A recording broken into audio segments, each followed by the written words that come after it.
Alright, hey everyone, this is, as you can see, WDLegendary. You might know me as TechnoPat, or Legendary from Monster Legends. Oh jeez, okay, I apologize if you guys hear any rain sounds or thunder sounds.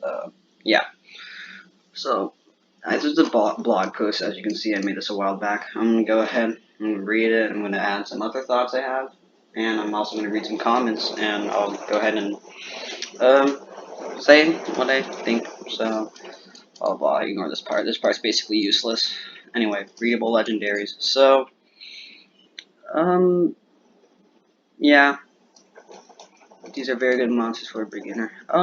So the problem with readable legendaries nowadays is, actually they're still pretty good, but they lost a lot of long-term value, mostly because of the introduction of mythics. But I'm sure you guys know that by now. Oh, I'm gonna put this mic closer. But yeah, but you should still get them.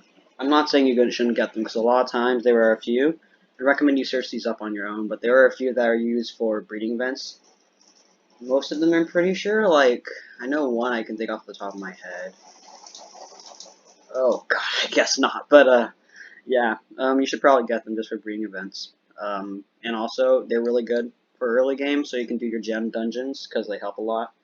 And just for actually early low trophy PvP, you're going to run into a lot of epics, and if you have a pretty decently leveled legendary, that's going to give you quite an edge. And then breeding events. Oh yeah, breedable legendaries. I mentioned it here. Wow. Not only does it give epic monsters, they give good legendaries. Yes, always. If you can, you're not always going to have the combos. In fact, you probably won't for a lot of them. But if you have a combo, I'm not going to say you probably don't have the gems. You can't really afford the gems to speed up, unless there's a really good monster that you know you really want to get. But besides that, just keep breeding, so you can, get some good mythics or legendaries. And if you're not going to get them, go ahead and just keep breeding. And limited maze paths. I still recommend this.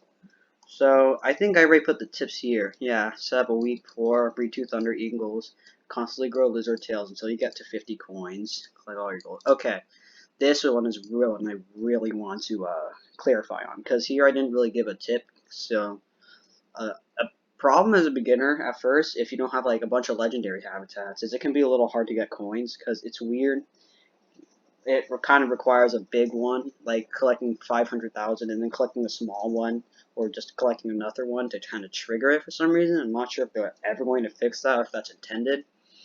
But what I'd recommend doing is making a pandakin farm. So what you breed Treezard and a Fire Sword to get a pandakin farm. You throw down a bunch of nature habitats on an island. You put them all there, and that actually produces quite a lot of coins. I'm going to admit I use a pandakin farm still.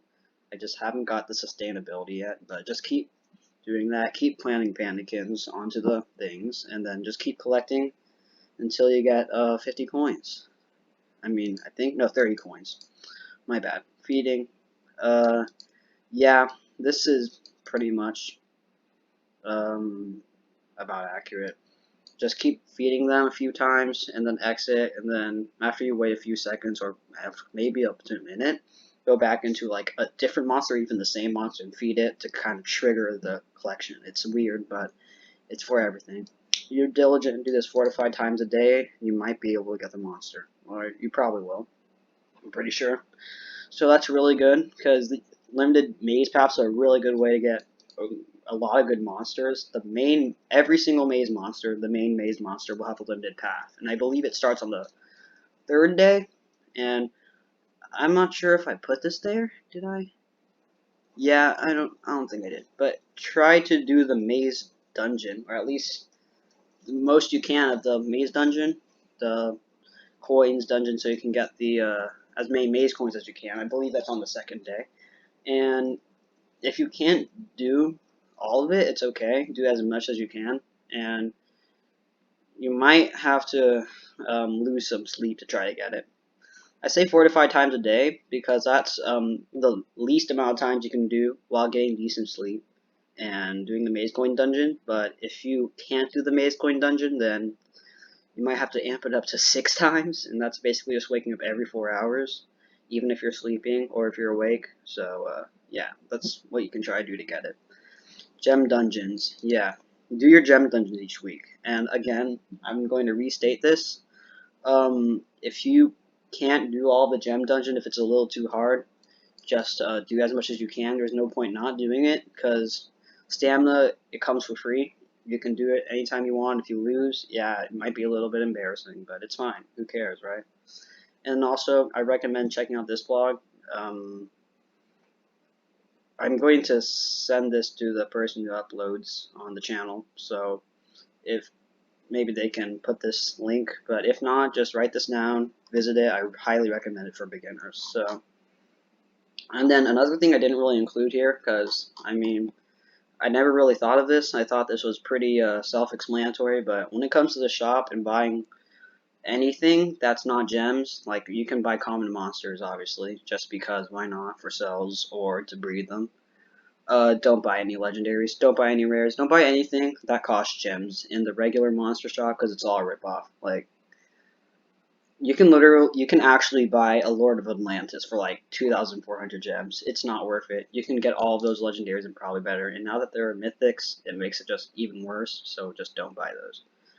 Put 4 times a day, it's the most you can easily do.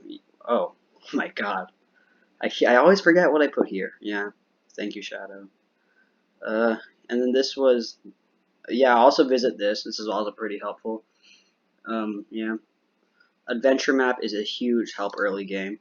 Okay, so this is basically what I put here. So the dungeons, their difficulty is adjusted to how how much you've completed the adventure map. So if you've completed like the entire thing, they're going to amp up the dungeons to like level 100, 120, 130 monsters.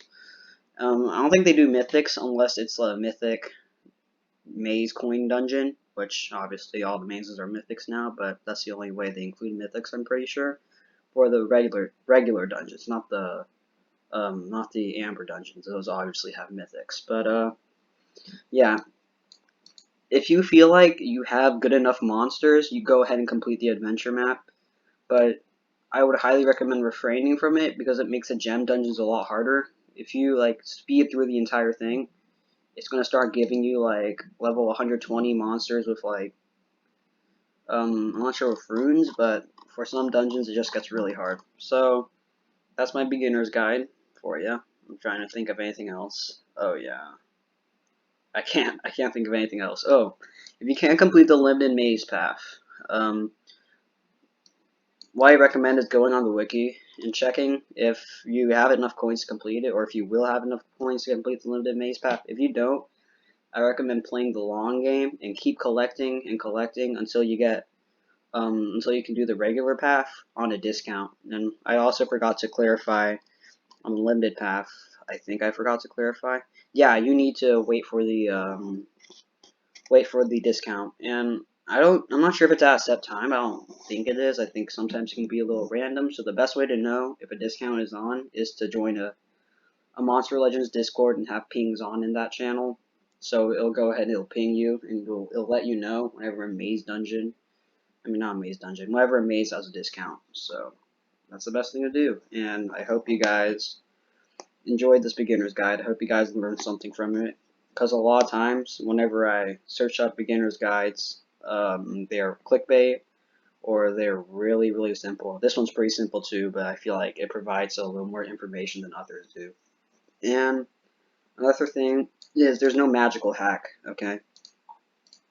There's no magical hack to getting infinite coins or infinite gems. Any hack, quote unquote, that you can find on really anywhere that says that it'll give you stuff in Monster Legends is not true, especially since it's an online game. So thanks for watching.